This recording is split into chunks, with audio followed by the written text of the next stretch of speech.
The Labour Party, who'd promised so much after the war, had done so little for the working class that the working class were confused about even themselves and didn't even understand what working class meant anymore. Well, it's cold and miserable. No one had any jobs. You couldn't get a job. Everyone was on the dole. If you weren't born into money, then you might as well kiss your fucking life goodbye. You weren't going to amount to anything. The germ, the seed, the Sex Pistols generated from that.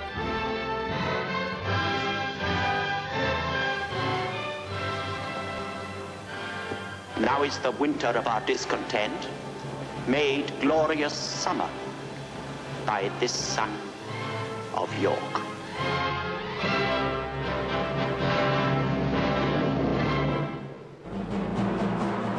England was in a state of social upheaval. It was a very, very different time. Total social chaos. There was rioting all over the place. You want to join the picket line? The strikes on every kind of amenity you could think of. Power. The TV channels would go on and off randomly. People were fed up with the old way. The old way was clearly not working. A little bit sticking up there. You can see it in the reflection. Ultralight gets you noticed. You're told at school, you're told at the job centre, you're told by everyone that you don't stand a chance. And you should just accept your lot and get on with it. That's where you're going to get social strife, hate and war and race hate.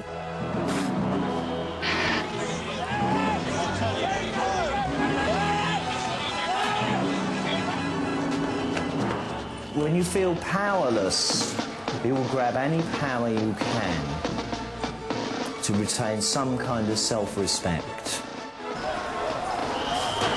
Do you want something on how many people have been there? Don't lay your hand on me, me son, I'll break your fucking jaw.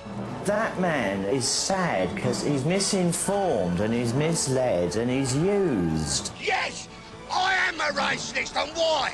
Who's made me a racist? This government, the Conservatives, and every stinking councillor who sticks up for the nigger. And I'll stand by my words, because I don't like these people, never will do. Words are my weapons. Violence is something I'm not very good at. I don't think you can explain how things happen other than sometimes they just should. And the Sex Pistols should have happened and did.